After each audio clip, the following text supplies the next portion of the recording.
Good morning, everyone. Thank you very much for joining us today.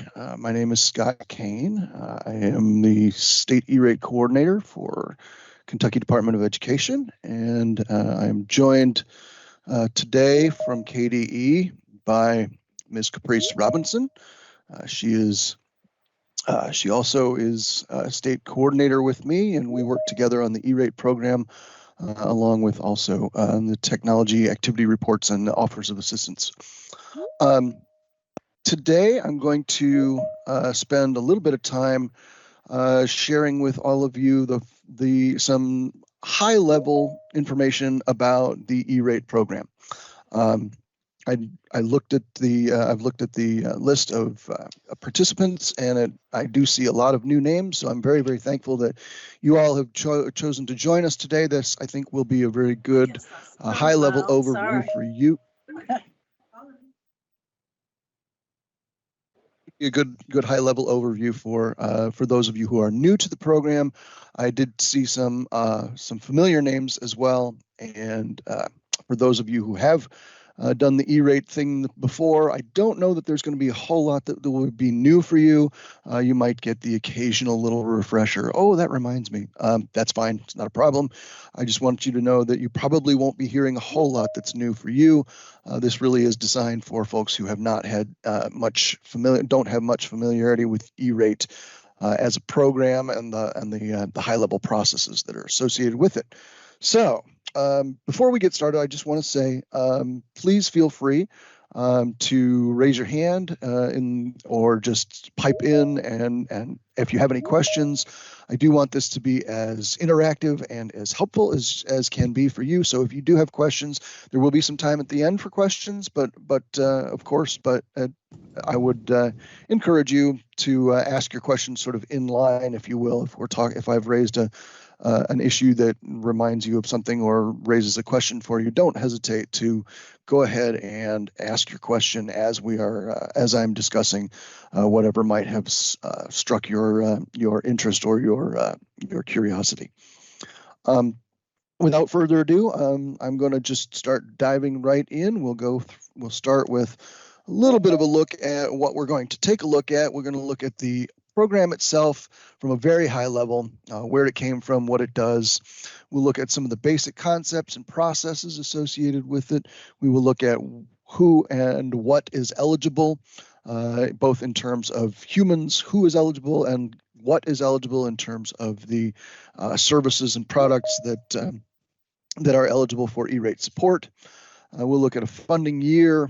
We'll look at the important numbers that you need to be aware of and what they mean and who they refer to and what they refer to. We'll look at the process of calculating your discount, and then we'll take some questions and answers at the end.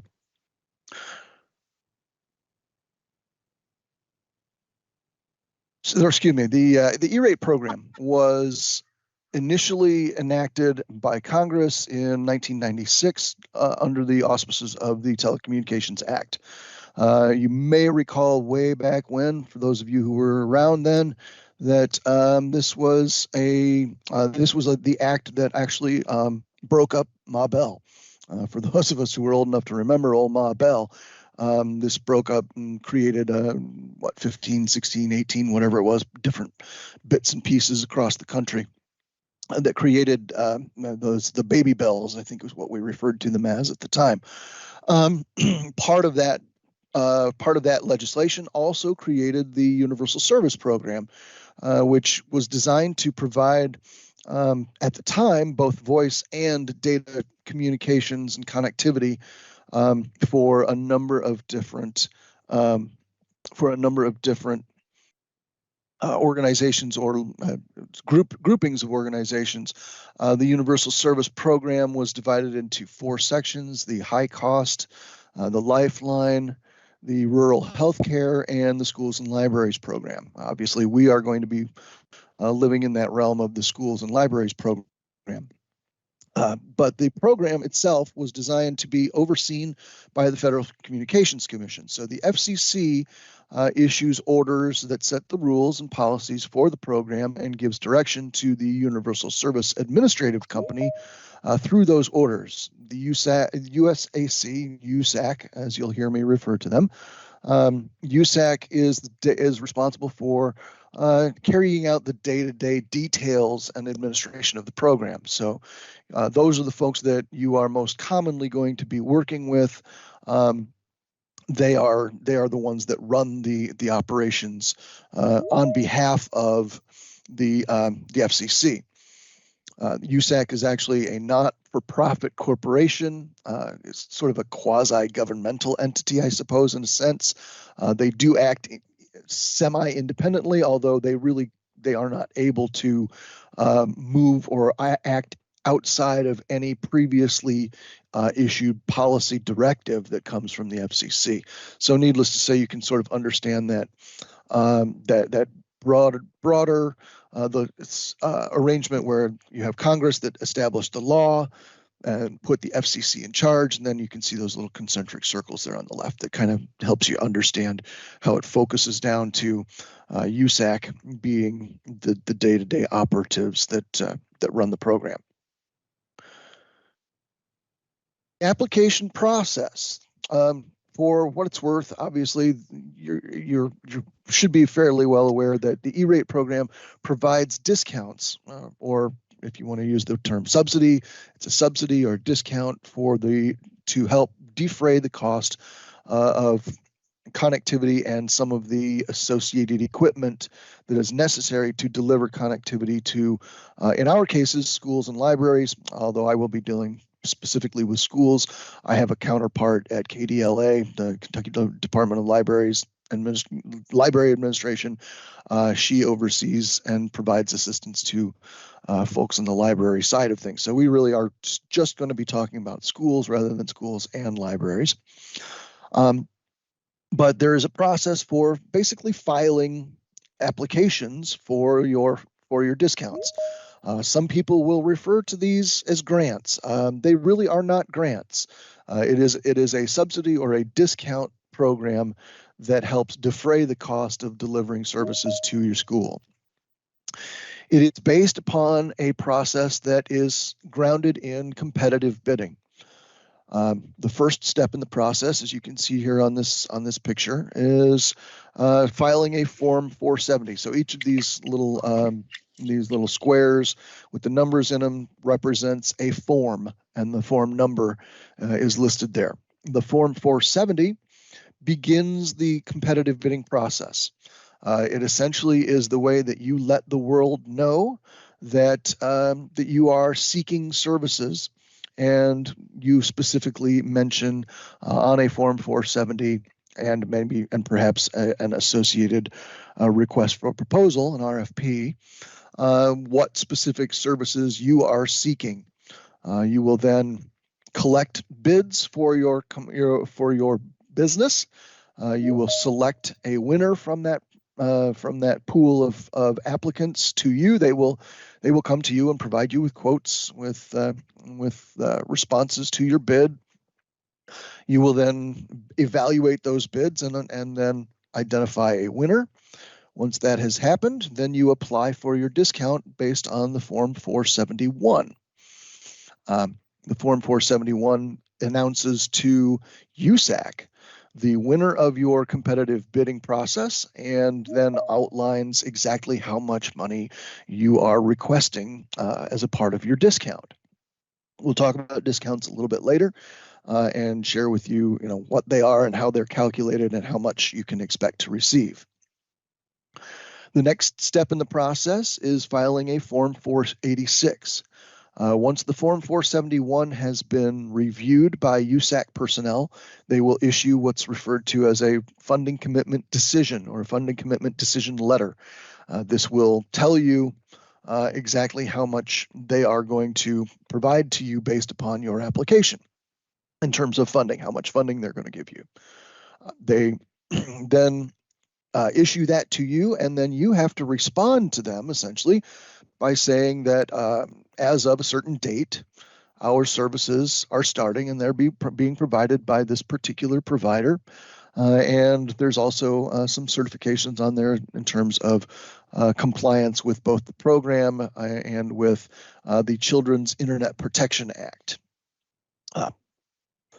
The 486, oops, apologize for that. There we go. The 486, once that is filed, announces that your services have commenced.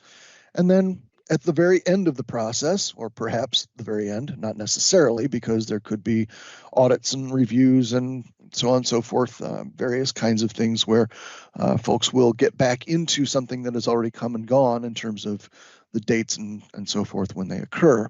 But as far as the basic process is concerned, at the end of a funding year, and we'll talk about funding years here also in a little bit, but when the end of the funding year arrives, the final step in the process is either to you as the district, your applicant, you file a form 472, which tells USAC exactly how much money you did spend. It may not necessarily be the full amount that you originally applied for and were awarded.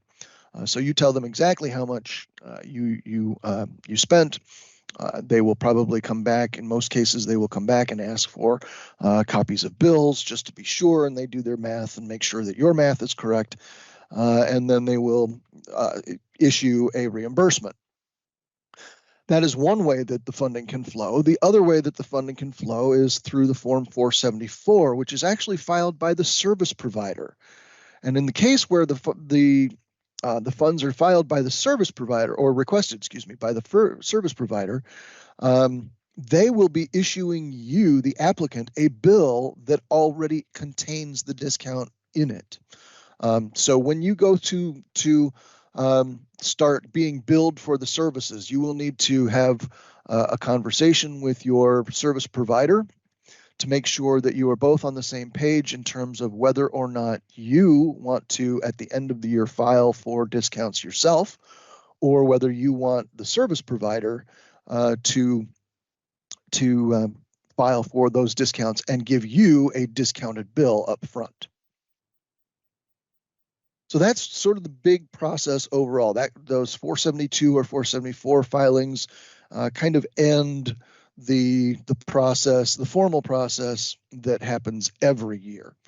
As I mentioned, there are funding reviews that occur. They have a program called the Payment Quality Assurance Program, which will review your activity during the course of the year, and then they actually have full-blown audits on occasion as well, where they go and they dive really deeply into everything and making sure that you are compliant on all aspects of your participation in the program, as well as the specific funds that were received in any given funding year.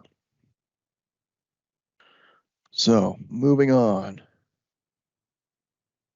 Starting with competitive bidding on your Form 470, you have to run an open and fair competitive bidding process. This means that basically you have to give every potential bidding service provider an equal and fair opportunity to compete for that business, meaning that you cannot be giving extra or added priority to any particular service provider.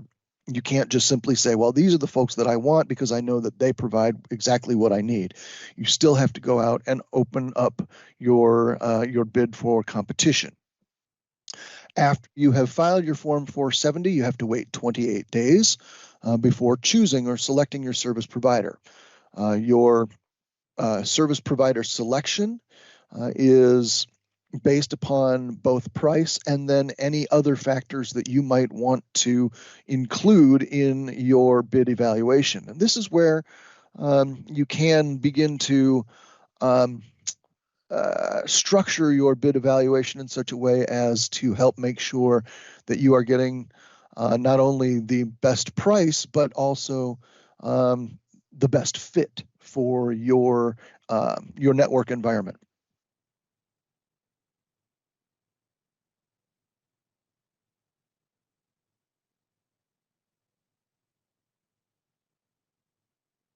place in October, and forgive me, the date of that eludes me at the moment, but it is in October, and if I'm not mistaken, all of those invitations have been sent out. But nevertheless, you do have to use price as being the primary factor in your evaluation. But as I mentioned or alluded to, price only has to be the most heavily weighted factor in your decision. It does not have to be the only one. So you are not simply bound to take the cheapest option. You do have the ability to make sure that there is a cost effectiveness that is built into, or there are aspects of cost effectiveness that go just beyond price. Obviously, it's not cost effective to bring in pieces of equipment from a company that creates equipment that is not compatible with what you already have in your network environment. So it makes good sense then to be able to evaluate and judge those bids based on other criteria than just simply price, to assure that you are selecting the most cost-effective solution for you. So once you've gone out, you've filed a 470, you've waited your 28 days, then you go through the process of evaluating the bids. You'll score them. You'll use a bid evaluation matrix that you can devise yourself. You assign points, and then you determine a winner. Once you've gone through that process, you start. The next step is to file a Form 471, where you're going to provide information about your requests. The discount level, the cost of service, the service provider that you've selected, all those key details are included, details about the service as well. Things like bandwidth speed, whether you've got firewalls involved or other ancillary type things that might be associated with the services or equipment that you are requesting. At that, you then submit that to USAC. USAC will, in most cases, they will be back in contact with you after you file that 471, and they will ask you, they will usually ask you some sort of set of review questions. They're really just doing a cursory examination of your application to make sure that everything looks like it's on the up and up, that all the dates are proper, that you're not filing your Form 471 sometime inside of those 28 days, for example. They may ask you about your discount calculations, and they might ask you commonly. They will ask you for third-party validation of your discount data. The information that you provide to establish the discount. Again, we'll talk about that here in a little bit. But that information they will ask you for commonly. They request third-party validation. Now, when they say third-party, that basically means Caprice and myself. We have what I like to refer to as a get-out-of-jail-free card. Basically, it's a letter that we just simply iterate the data that you have shared with us, which we'll get to here in a little bit in terms of discounts. But we are here to help you with those kinds of questions. If you get them, can certainly, if not answer them for you, we can certainly point you in the right direction and help guide your responses. And then once the review is complete, assuming that there are no major red flags that are associated with your application, they will issue you a funding commitment decision. That comes in the form of a funding commitment decision letter, an FCDL. I apologize if I start using acronyms or just letters rather than spelling them out. If you have any questions, if I use them accidentally and don't describe what they are, please feel free to stop me so that you have a better understanding of what I'm referring to. But they will issue that funding commitment decision letter usually somewhere a few months after you've submitted your application. It does appear from past history that the sooner you get your Form 470 submitted, the sooner you get your funding commitment decision letter. So that's something to bear in mind when we look at the funding year and build into your yearly processes. And you get to the Form 486, where this form is used to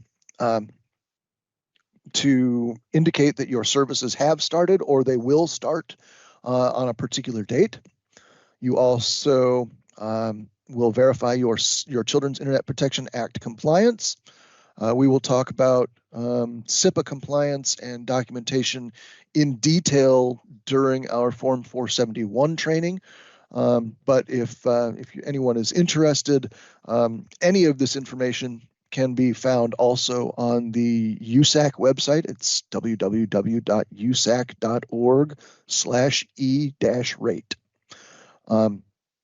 But Children's Internet Protection Act compliance is included, and then there may be a review question or two after Form A 486, although quite honestly that is quite rare. That usually only occurs when there is some discrepancy between the dates that you have indicated that your services are going to start versus the dates that are listed in your Form 471, and they'll ask some clarifying questions if need be.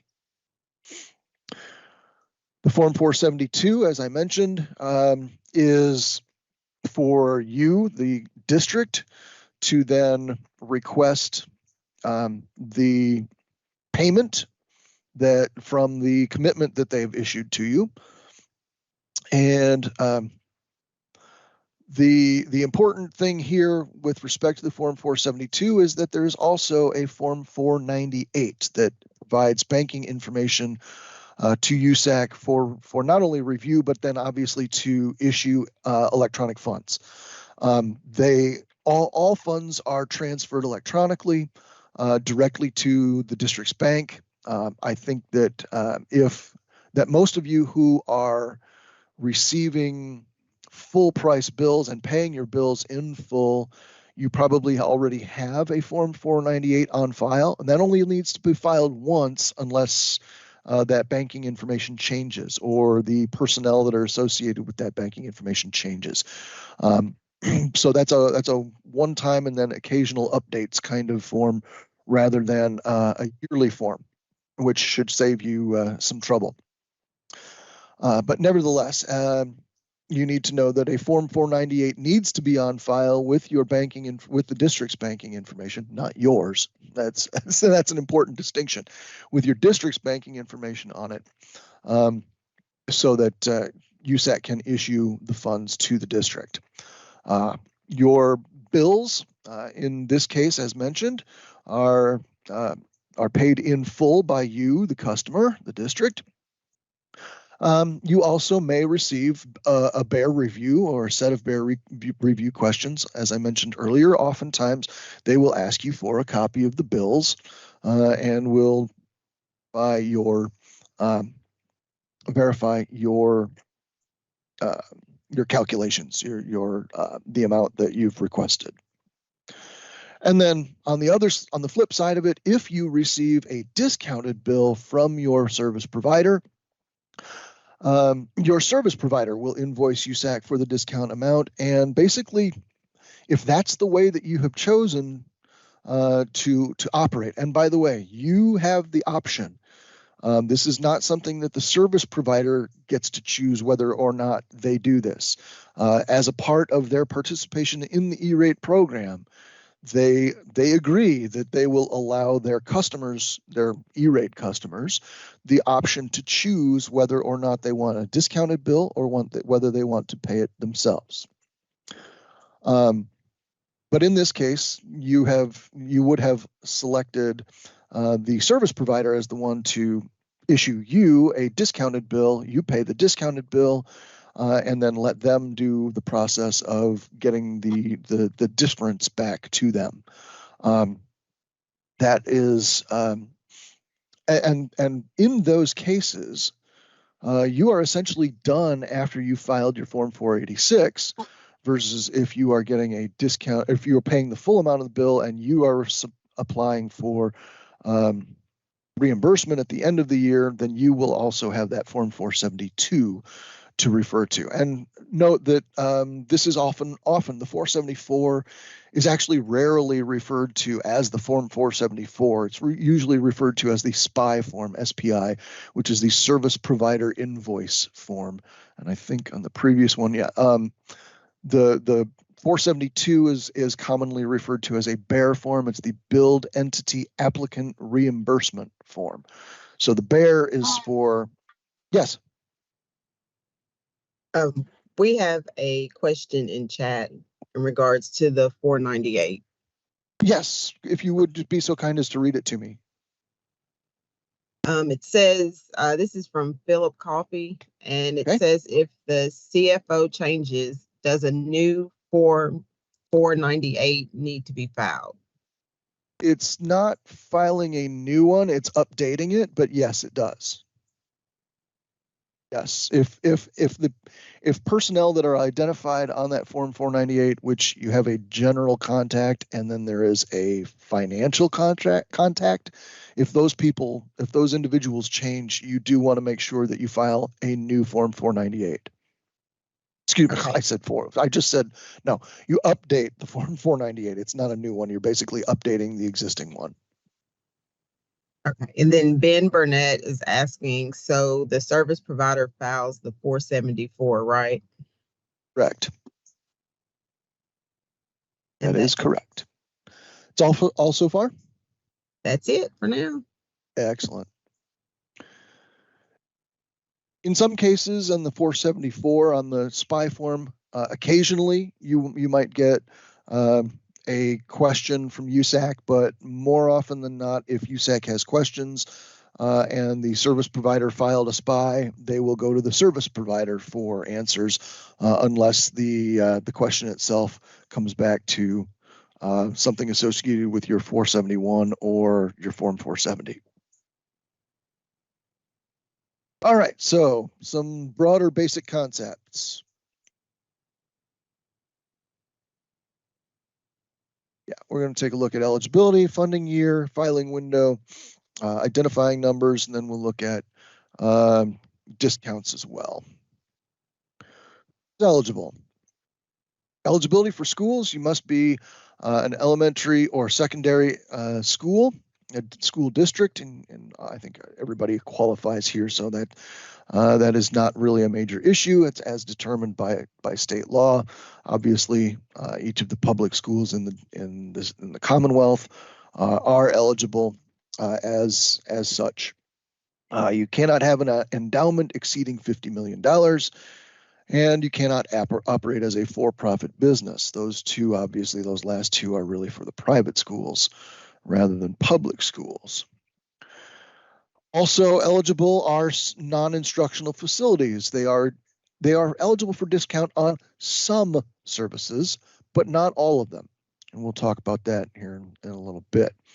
Non-instructional facilities, also referred to as NIFs, are generally school-owned buildings that do not have classrooms, like a bus garage or a board office or a warehouse. Those kinds of buildings, a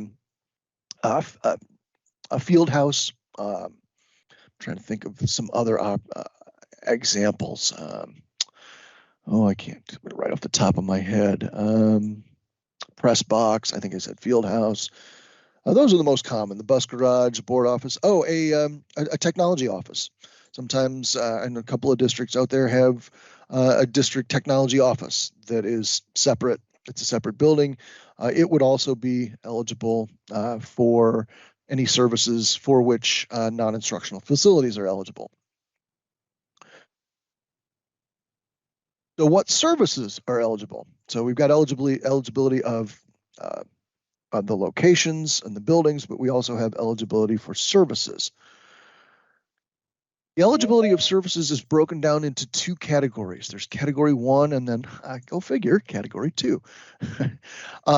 Category 1 includes services from the service provider to schools and or libraries demarcation point. We're talking about only data transmission and or internet access. Now, back in the day, this also used to include voice service, but voice service has not been eligible since 2019.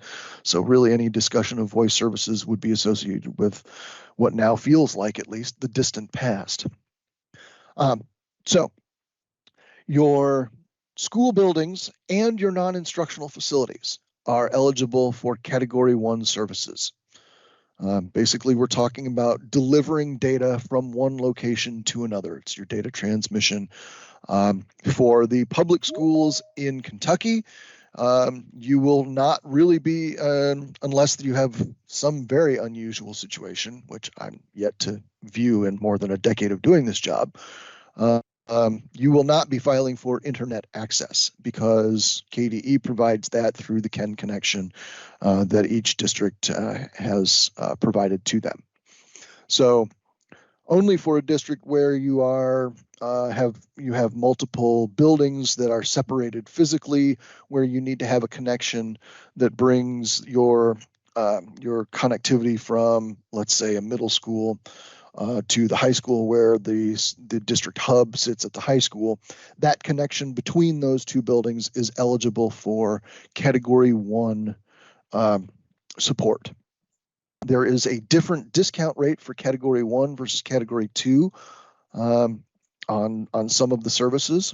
So that's one of the reasons why there's a distinction there. And then there is a difference in eligibility in terms of Category 1 versus Category 2 based upon the location that is receiving the services. Non-instructional facilities are generally not eligible for Category 2, but your school buildings are eligible for Category 2. So that brings us obviously to the idea of Category 2. And these are services and equipment that are necessary for broadband connectivity within the school and library. These include your internal connections. This also includes basic maintenance of those internal connections, and it also includes managed internal broadband services. This last one, managed internal broadband services, also affectionately referred to as MIBS, is basically we're talking about a third-party provided monitoring and management service. So you've got a company that has folks that are dedicated to watching over your network and making sure that things are running properly.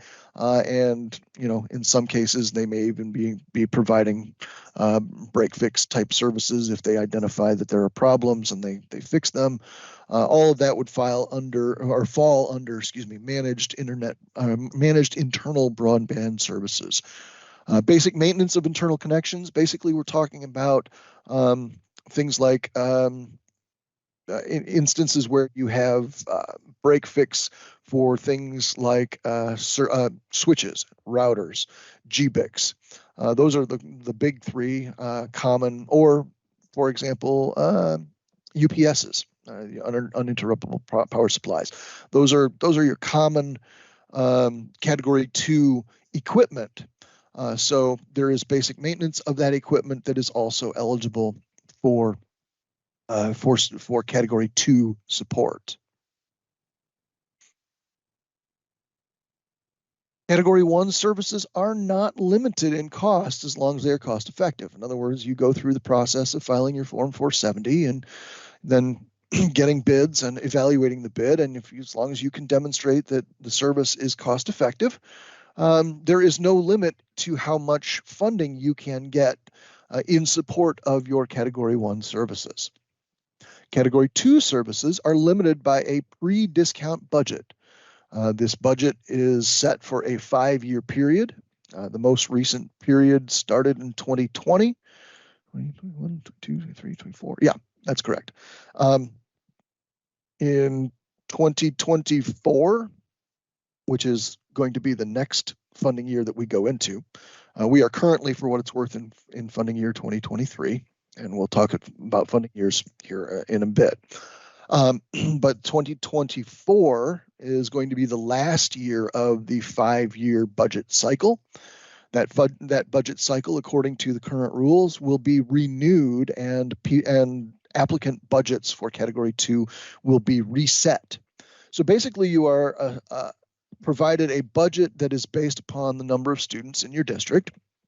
And then that amount is how much you can spend pre-discount and still get subsidies for those services.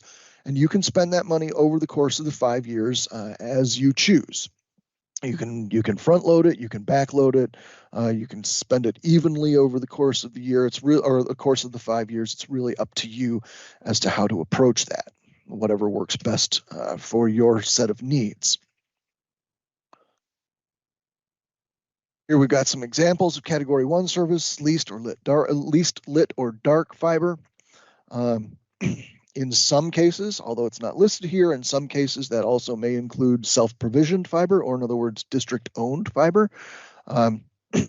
Anyone interested in district-owned fiber that doesn't already own their district fiber, make sure that you and I and Caprice and your KETS engineer sit down and have a detailed conversation about that, because that gets very, very, very complicated quite quickly.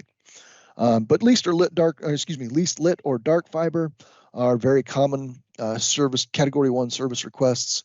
This also includes wireless service like microwaves, satellite service, T1, T3. Well, now we're getting kind of ancient here with T1, T3, DSL. And under limited conditions, network equipment. If that network equipment, if you take it out of your network and you no longer have Category 1 services functional, that particular piece of equipment, or at least a portion of that equipment, would be eligible for Category 1 services. Most commonly, switches, routers, and whatnot are going to fall under Category 2 services, where, as you can see here, they are mentioned. Network equipment, cabling, if you need to have new drops put in, wireless access points are eligible. Obviously, again, mentioned previously the maintenance of eligible internal connections, basic maintenance, and MIBs, that managed internal broadband services. Those are all examples of Category 2 services. I will say that on a yearly basis, the FCC issues what's referred to as the eligible services list. And there are occasional changes, tweaks, and adjustments to this list. They will, from time to time, make adjustments to it. It tends to be pretty close to the same thing on a yearly basis, but occasionally, they make some rather sweeping changes to it. So it's worthwhile to be aware of those kinds of things that might occur, because sometimes they open up new opportunities as far as what you could be eligible for in terms of the equipment that is made available. Oh, there we go. You see, I jumped the gun there, didn't I? Yeah, the 2024 ESL has not yet been approved by the FCC. They do have a draft version that is out there, but the final version has not yet been issued. Right. So eligibility in terms of the use of the services. So we're still working on eligibility here. There are certain uses of the equipment and the services that are eligible, and certain ones that are not. Right now, the activities related to education that occur on school property are the only eligible purposes for which you can use the E-rate supported equipment and services. Activities that are not on school property are generally not considered to be eligible for discounts, including Wi-Fi service on buses. Now, some of you may say, but wait a minute, I thought the FCC was going to be doing. Yes, they are looking at operating a pilot program that would include Wi-Fi service on buses, but they have not yet made that eligible across the board. And in fact, they don't even have the pilot program and the associated rules with that program yet in place. So do not think for a moment that right now you can go ahead and file for those services, because they are not eligible at this time. One other thing I'm going to mention here when it comes to eligibility, and I looks like I dropped the slide here somewhere along the way. Eligibility in terms of the students, eligible users in the state of Kentucky, and I think now that I think about this is in a later slide, but in the state of Kentucky, excuse me, the Commonwealth. In the Commonwealth, the eligibility of students is limited to K through 12. Adult ed students and pre-K students are not eligible for discounts on services that are provided to them in the Commonwealth. That varies a little bit from state to state. Some states have written into their laws that pre-K students are still considered to be elementary and secondary students, and so and they are funded as such.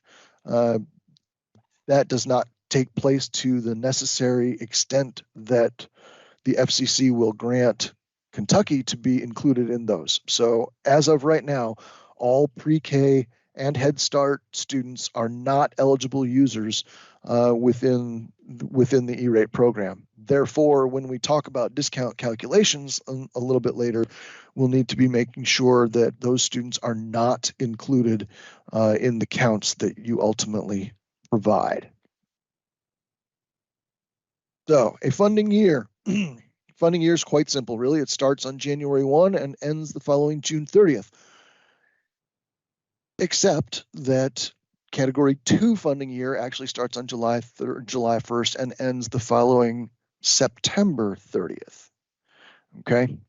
For Category 1 services, for the vast majority of them, they are going to be monthly charged recurring services. You think about it, well, my data connection between my buildings. That's my local provider, my plant board, or my local telco is providing me that service, and I pay a monthly recurring cost for those services. That's why your Category 1 funding year ends June 30th.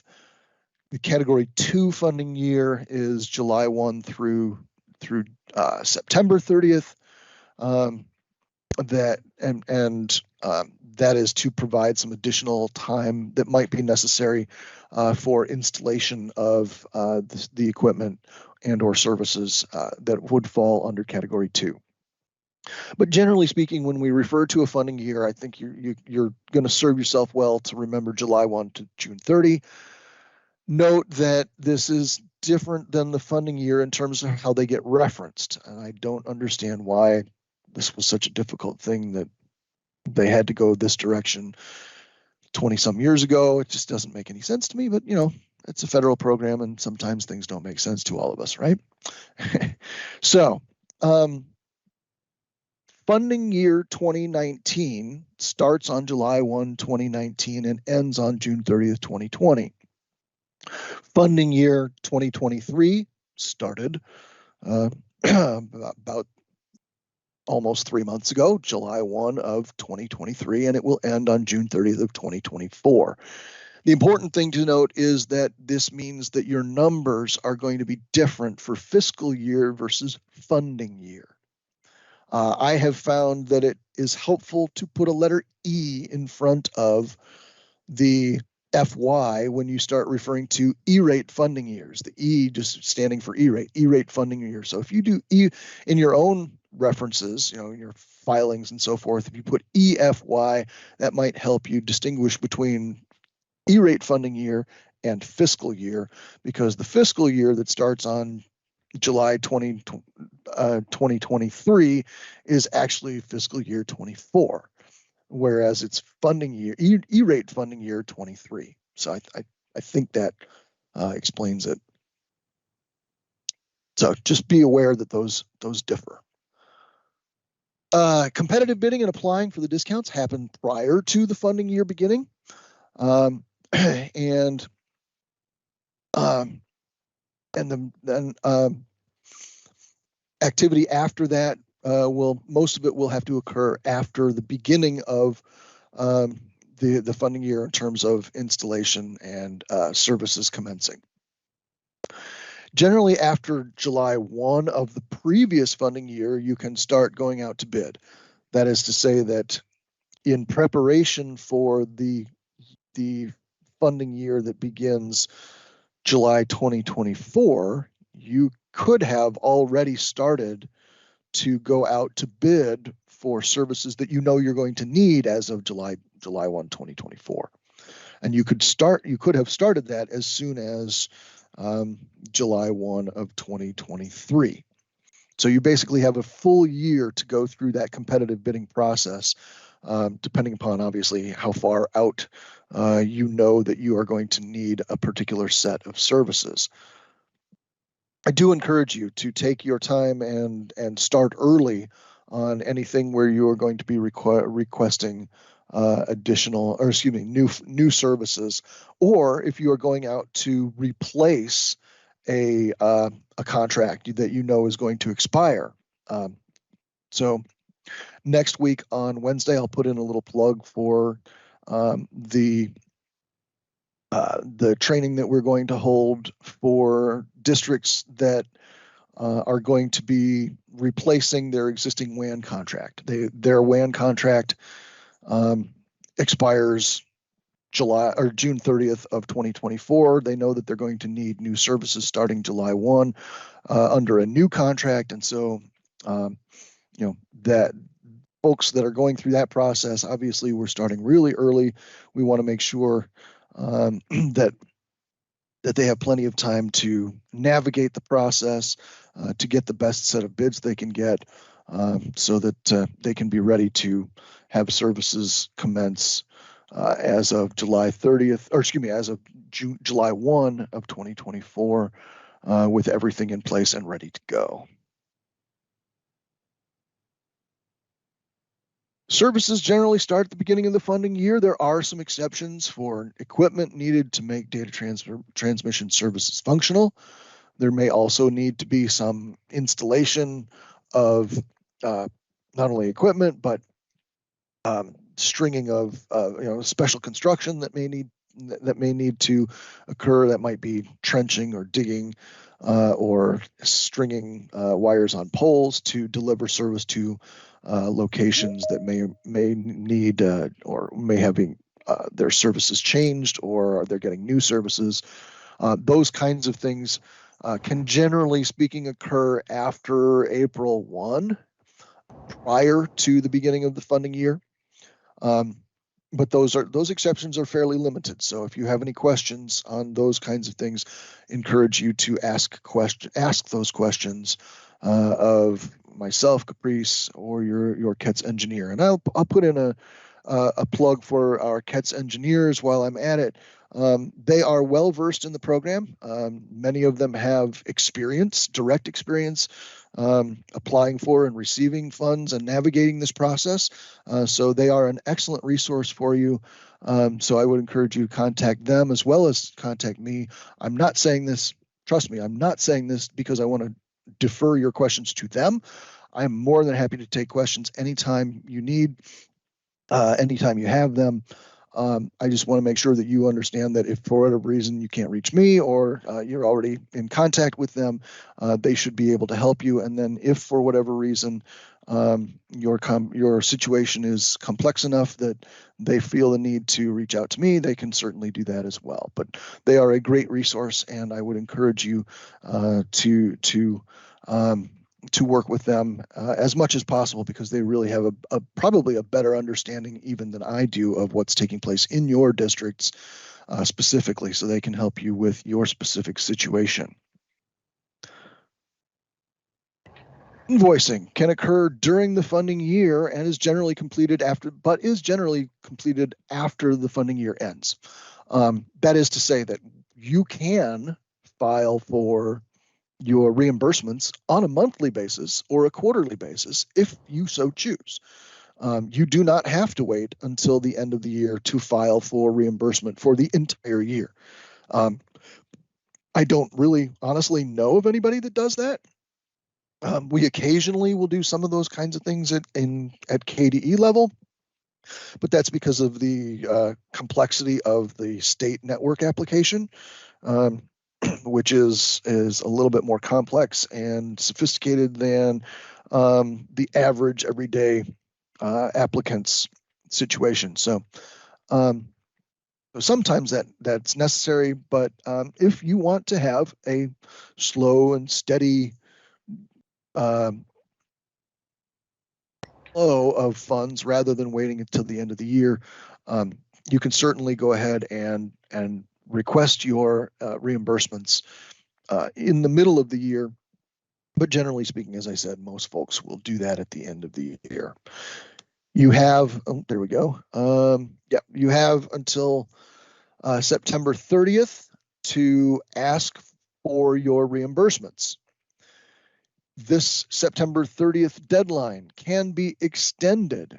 And again, September 30th being in the oh, this is delivery. Okay, this is delivery of and installation of services. Yeah, September 30th deadline for delivery and installation of services can be extended by request. You do have to request that in the E-rate portal. We'll talk about the E-rate portal a little bit here toward the end. And as mentioned, the delivery and installation of services can sometimes start before the funding year, so that those services are ready to start in full as of the beginning of the funding year. There we go. So your recurring services must be delivered during the funding year. That means that the recurring services must occur from July 1 through June 30th and cannot include costs associated outside of that time frame. The non-recurring services can generally be installed through September 30th, following the close of the funding year. There may be an instance where a service provider may not be able to meet that September 30th deadline, in which case you will need to, as I mentioned, request in the E-rate Performance Center, otherwise known as EPIC. You would go into EPIC and request a service delivery extension.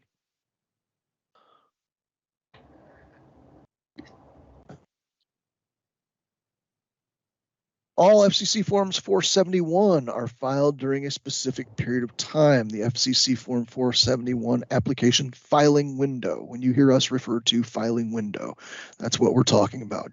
All right. So important numbers that you're going to be referred to from time to time. There's a couple of them that you're going to need to be familiar with. One is an applicant entity number. An entity number is a reference to the entity that receives the services and pays the bills.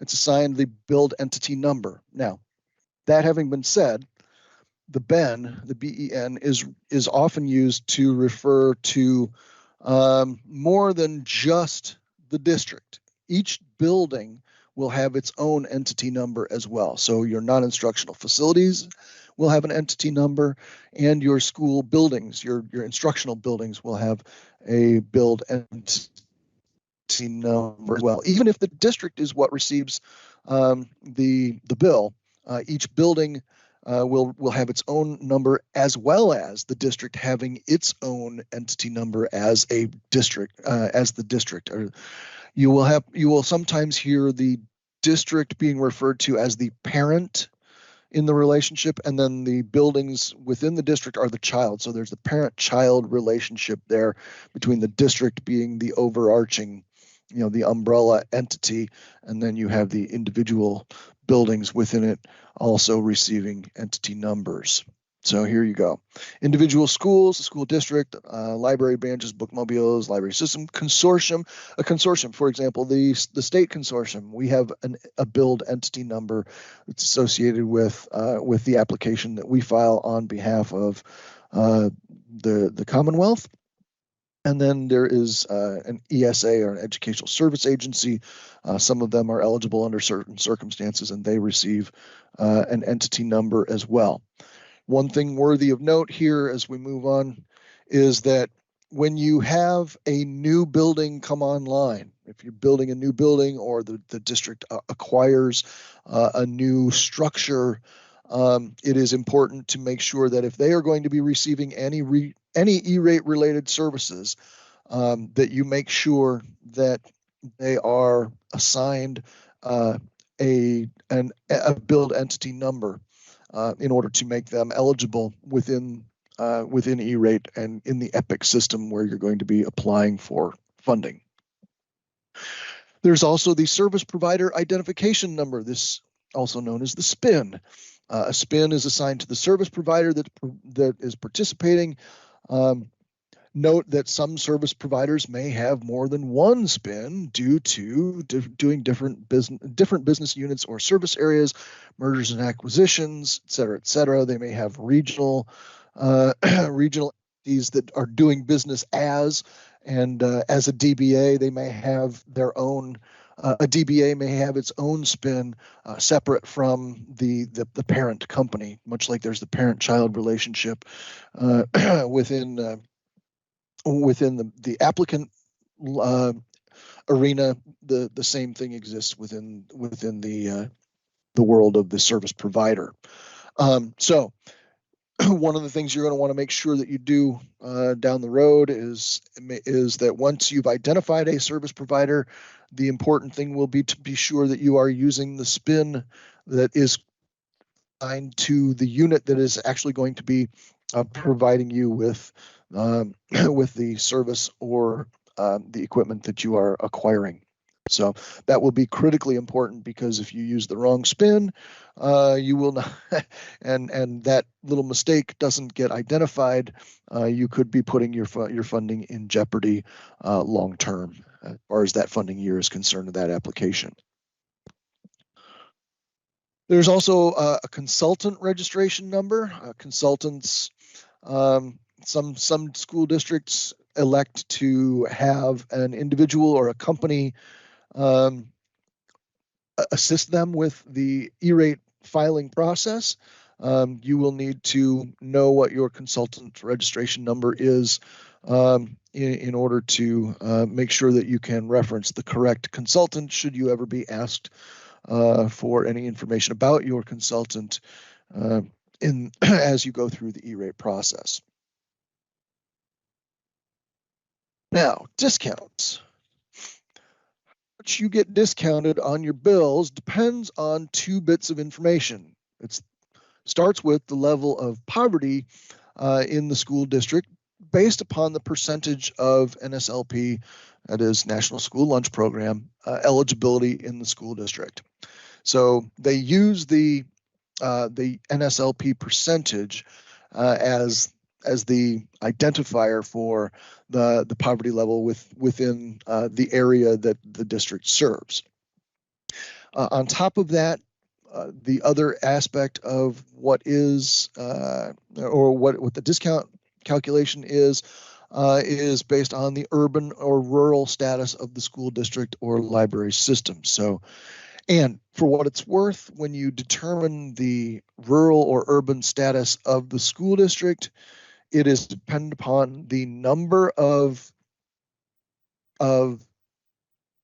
buildings, that is instructional buildings, not non-instructional facilities, but the instructional buildings, the percentage of instructional buildings that are in a zip code that is classified as rural or urban, depending upon where they sit. So depending upon that zip code and the urban or rural classification of that zip code,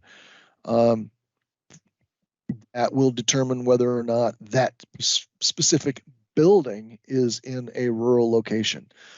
And then taking that a step further, whether the district is considered to be urban or rural for discount purposes is based upon whether or not 50 or more % of the instructional buildings within the district qualify as urban or rural.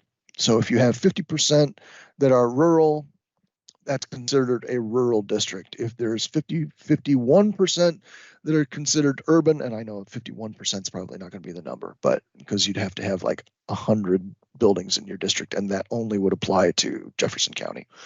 But if you have 10 districts and 10 buildings in your district and 6 of them are rural, 5 of them are rural, you're going to be a rural district. If you have 10 buildings in your district and 6 of them are considered urban, your district is going to be considered urban. So that kind of gives you the basic split off there. And then here you go, you can see that the income as measured by the percentage of students that are eligible for the National School Lunch Program.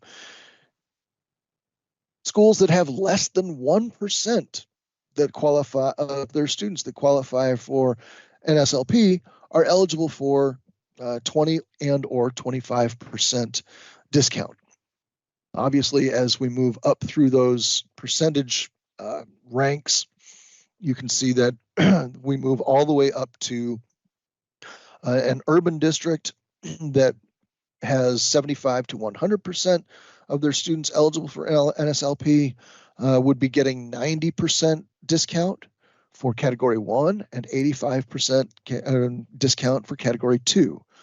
That would apply to both urban and rural. And then you can see that there's a 10% adjustment that starts at the 35 to 49% rank or line there, category, that then differentiates between the rural and the urban in terms of the eligible discount.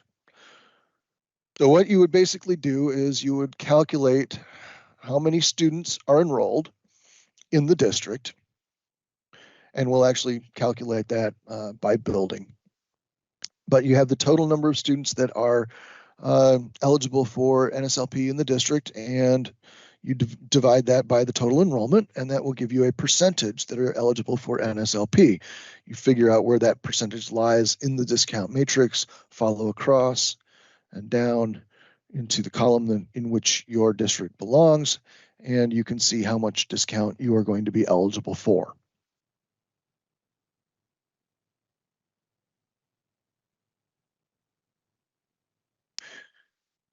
Oh, there we go. I just said that and really don't need to hash that further, do we? Yes, determine the total number of students in the district, determine the total number of students eligible, divide the eligible students by the number of enrollment, and that will give you your percentage. And I mentioned here, once again, note that the pre-K and adult students are not eligible in Kentucky, so they will not be included in those calculations.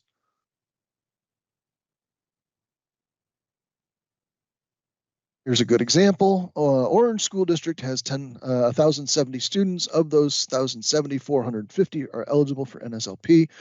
The percentage of the student population eligible is therefore 42%. We applied that. Oh, sorry. The school is, yeah, and that's how you would figure out your school district percentage.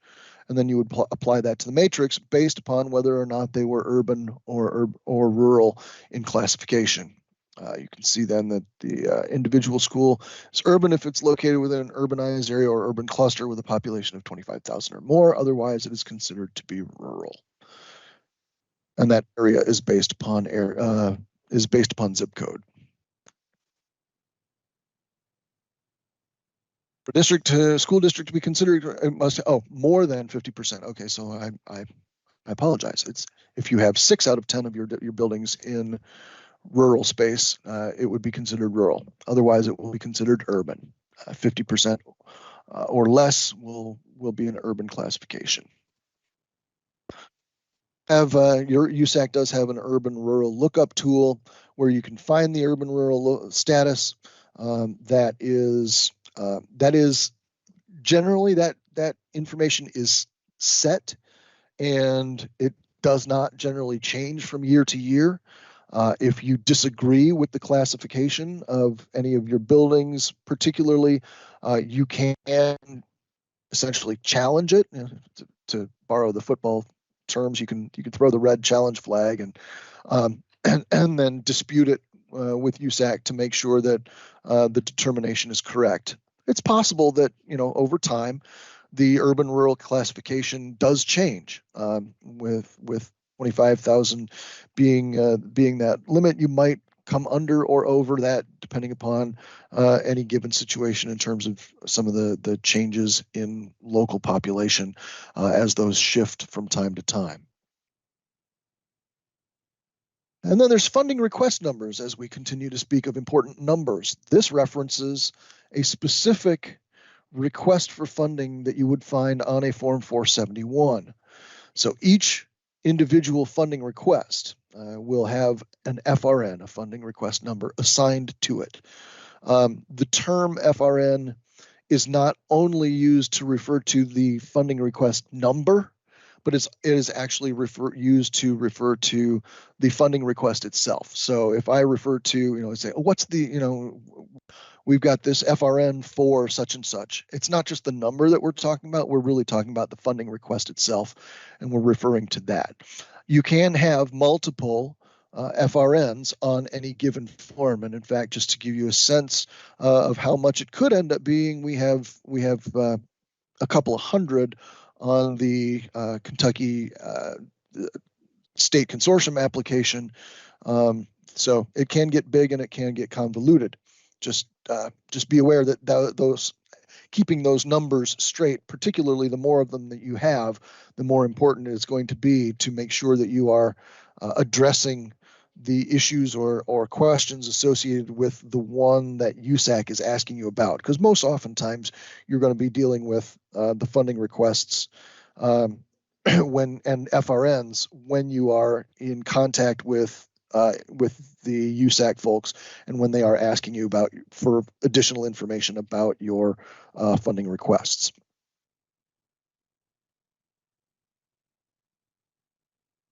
All right, so as we get close to wrapping things up here, I just want to make sure that you have there's a couple of things that you need to be certain that you do. Are new. You probably do not currently have account administrator privileges assigned to you, and you may not even yet have an EPIC account. That is, excuse me, the EPC is the E-Rate Productivity Center, or I think that's productivity, I think is the correct word now, or performance.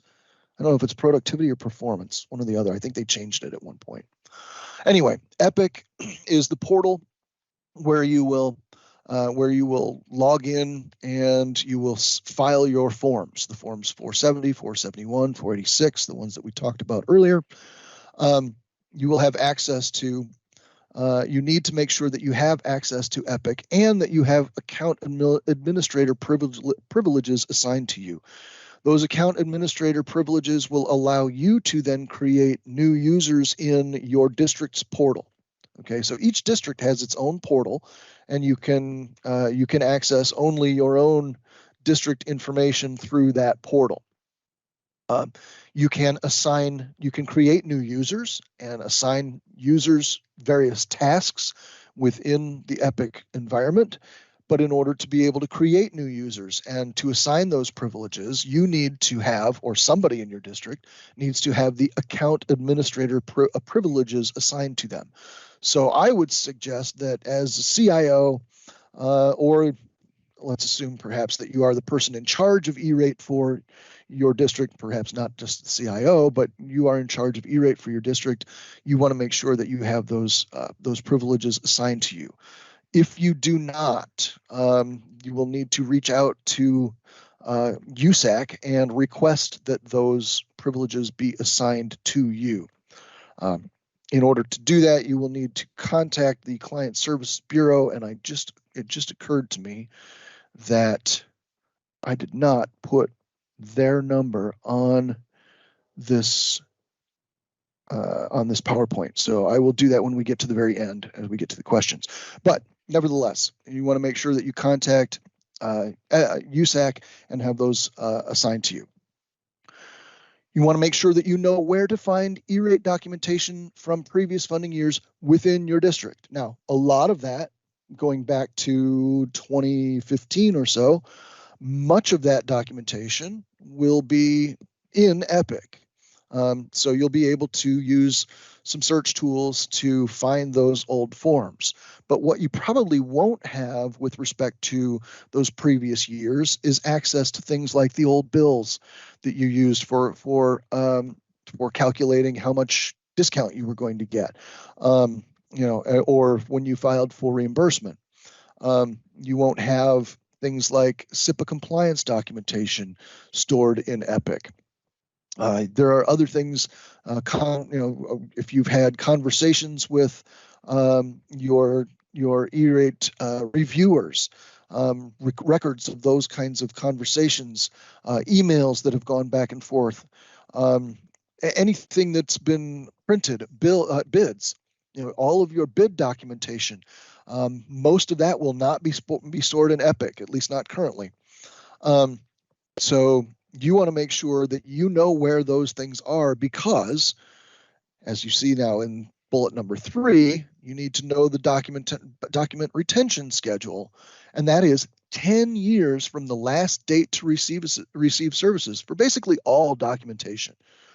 So that means that for another 2 years, you might still be asked about documentation associated with funding year 2015. And as a new CIO, your inclination, and understandably so, would be to throw up your hands and say, "Oh, I don't know where that stuff is. That's 8 years ago. How am I supposed to know that?" Do your very, very best to dig through your old E-rate folders. And I think back then, a lot of folks were keeping an E-rate binder that had all the paper associated with it. I encourage you to continue to do that, because not all of the documentation that you will need to keep will be will be housed in Epic. Your forms will be. Many of your interactions with reviewers will be, but not all of it will. So you want to make sure you know where that information is and how to find it quickly should you be asked for it. And then I'm going to put in a shameless plug here at the end and say, really, really want to encourage you, especially if you're new, to attend and or watch the KDE Form 471 and Form 471 trainings. The Form 471 trainings, we are currently in the process of scheduling, and a schedule for those will be submitted, will be not submitted, but distributed very shortly. I'm hoping to have that wrapped up hopefully by the end of this month. Those will be taking place in the mid-January timeframe. That will line up pretty close to when we anticipate the Form 471 filing window to open up. And as I mentioned earlier, we have the session next week for districts that are going out to seek replacement contracts for their WAN services. That'll be Wednesday at 10. And then we have the Form 470 training, which I'm trying to think about when exactly it is. It's sometime in November 15th, October. Scott. What was that? I'm sorry, Jody? I think it's November 15th, but I could be wrong. That sounds correct.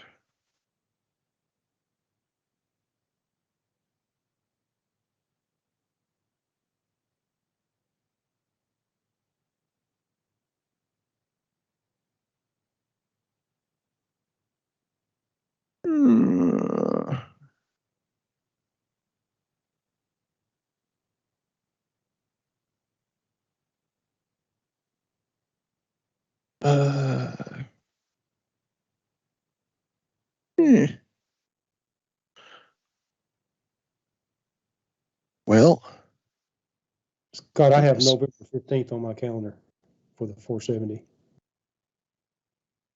November? That's what you'd sent. I happen to know that. Yep. The day Nope, you're right. You're right. For whatever reason, for whatever reason, I was thinking it was October, but it's not. It's November 15th, 10 a.m. Thank you, guys. Appreciate that. So, like I said, shameless plug, but we will go into detail with respect to the discount calculations, as well as filing the Form 470. We didn't take a look at some of the Kentucky specific aspects of discount calculation. There are some steps that we take here in Kentucky to make sure that we have information that that the state has that matches what you have. We actually start the process with a draw of that information, a pull of that information from Infinite Campus, and we will pull that information from the state version. We will then send it out to you, and there will be an iterative process in order to make sure that everybody's on the same page as far as that documentation and that information is concerned. We use that information. Kentucky Department of Education uses that information on our application as well as it being used for your applications. So I would encourage you, especially if you're going to be new or if you are new to this process, to attend and or watch that session in November. And then last but not least, I'm going to throw here, you say.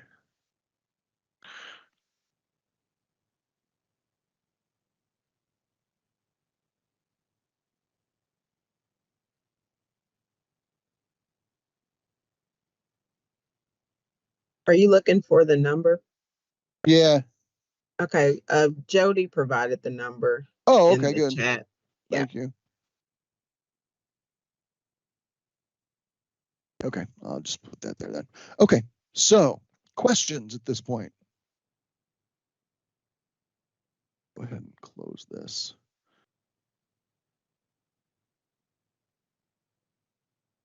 Okay, were there questions in the chat still? There, 888-203-8100, thank you.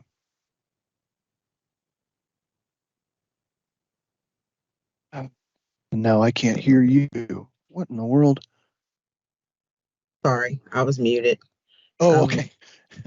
Yeah, as far as I can see, I think we answered all of the questions. Okay. In the chat. All righty. Well, if there are no further questions, I appreciate your time and thank you for joining us. And hope to see you again, if not next week, certainly in November. And in the meantime, if you have any questions regarding this that come up, please don't hesitate to contact myself, Caprice, or your KE. We are happy to help you in any way we can. Thanks, everyone. Take care. Just a reminder, this has been recorded, so there will be a link for this. Oh, yes, yes. And we'll send the link out for everybody too.